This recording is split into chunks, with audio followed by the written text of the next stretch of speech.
सपनों को पूरा करने के लिए मेहनत करनी पड़ती है।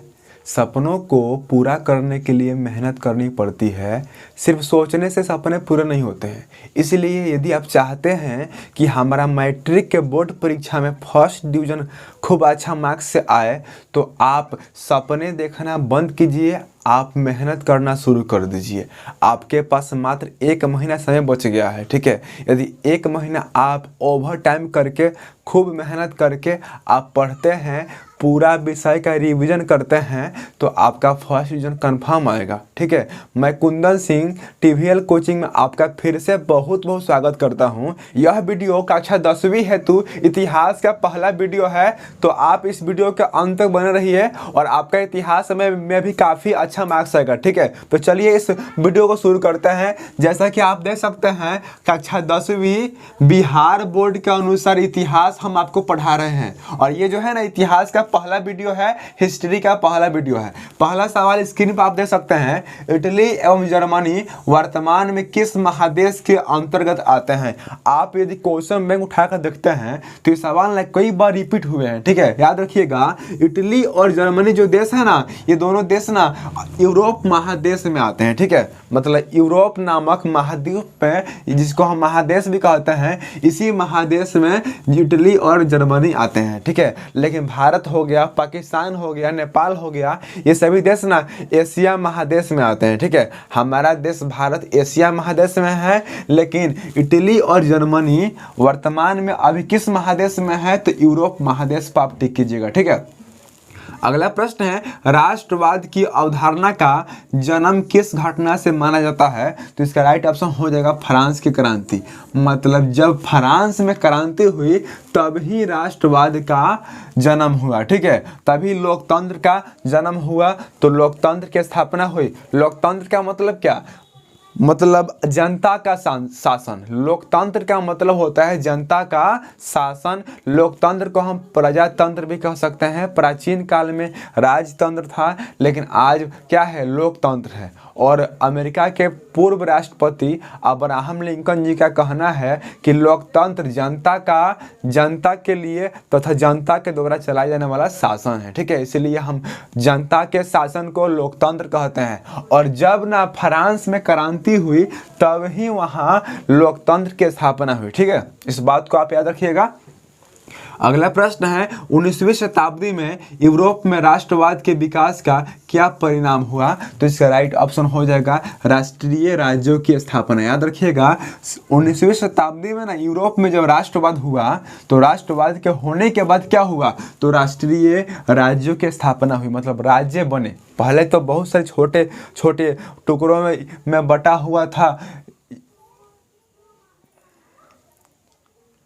हुआ था यूरोप, लेकिन जब वहाँ पे लोकतंत्र की स्थापना हुई तो वहाँ पे यूरोप में अलग अलग राज्य स्थापित हुए, ठीक है। अगला प्रश्न है, 1789 की फ्रांसीसी क्रांति के समय वहाँ किस राजवंश का शासन था। याद रखिएगा, 1789 में जब फ्रांस में फ्रांसीसी क्रांति हुई थी, तो उस समय वहाँ ना बुबरो वंश के शासक थे। कौन थे जी? बुबरो वंश के शासक। इस बात को आप याद रखिएगा, ठीक है।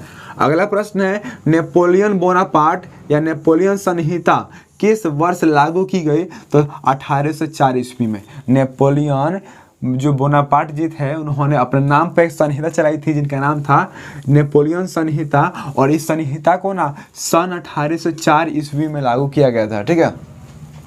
अगला प्रश्न है, वियना सम्मेलन कांग्रेस की अध्यक्षता किसने की, तो वियना सम्मेलन की अध्यक्षता ना मेटरनिख नामक इतिहासकार ने किया था, ठीक है। मेटरनिख नामक व्यक्ति ने किया था। अगला प्रश्न है, निम्नलिखित में से वियना सम्मेलन मतलब कांग्रेस में कौन राष्ट्र सम्मिलित नहीं था। जब वियना सम्मेलन हुआ था, उस समय ना जर्मनी नामक देश ने इस सम्मेलन में भाग नहीं लिया था, बाकी सभी देश भाग लिए थे, ठीक है। अगला प्रश्न है, वियना सम्मेलन कांग्रेस में पवित्र संघ की योजना किसने प्रस्तुत की, तो इसका राइट ऑप्शन है रूस ने। किसने प्रस्तुत की, तो रूस ने, ठीक है। अगला प्रश्न है मेटरनिख कौन था? तो मेटरनिख ना ऑस्ट्रिया का चांसलर था। ये भी सवाल कई बार बोर्ड परीक्षा में पूछा गया था और पूछा गया है कि मेटरनिख कौन है, मेटरनिख कौन था? तो आप याद रखिएगा ऑस्ट्रिया का चांसलर, ठीक है। एक होता है ऑस्ट्रेलिया और एक होता है ऑस्ट्रिया, और ऑस्ट्रिया का चांसलर था मेटरनिख, इस बात को याद रखिएगा, ठीक है। अगला प्रश्न है मेटरनिख व्यवस्था का उद्देश्य क्या था? तो मेटरनिख व्यवस्था का प्रमुख उद्देश्य था ना पुरातन व्यवस्था की पुनः स्थापना करना, मतलब जो पुरातन व्यवस्था था उसको फिर से लागू करना, यही उनकी उद्देश्य था, ठीक है। अगला प्रश्न है किसने कहा था जब फ्रांस छींकता है तब बाकी यूरोप को सर्दी जुकाम हो जाता है? मतलब फ्रांस से ना यूरोप, पूरा यूरोप मतलब कांपता था, डरता था, इसलिए कहा गया है कि जब फ्रांस छींकता है तब बाकी यूरोप को सर्दी खांसी हो जाती है। तो इसका राइट ऑप्शन हो जाएगा मेटरनिख। मेटरनिख ने ही कहा था, मेटरनिख ने क्या कहा था कि जब फ्रांस छींकता है तो पूरा यूरोप जो होता है ना, पूरा यूरोप वासियों को सर्दी खांसी हो जाती है। इस वाक्य में ना हमको बातों को नहीं भावनाओं को समझना है, ठीक है। अगला प्रश्न है कालस्वाद आगेपितियों द्वारा मेटरनिख ने क्या किया? तो इसका राइट ऑप्शन हो जाएगा संवैधानिक सुधारों को बढ़ावा दिया, ठीक है। अगला प्रश्न है मैजिनी को हमारी सामाजिक व्यवस्था का सबसे खतरनाक दुश्मन किसने कहा है? तो मेटरनिख ने कहा। याद रखिएगा मेटरनिख ने ना मैजिनी को ना हमारी सामाजिक व्यवस्था का सबसे खतरनाक दुश्मन कहा है, ठीक है, क्योंकि इनके विचार से सहमत नहीं थी, इसलिए इन्होंने ऐसा बात कहा है। अगला प्रश्न है यूरोपवासियों पर सबसे अधिक किस देश के साहित्य, कला और ज्ञान विज्ञान का प्रभाव पड़ा? तो इसका राइट ऑप्शन हो जाएगा यूनान। क्या होगा जी? यूनान। अगला प्रश्न है यूरोपीय सभ्यता का पालना किसे कहते हैं? तो यूरोपीय सभ्यता का जो पालना होता है उसको वो जो है ना यूनान है, यूनान को कहते हैं, ठीक है।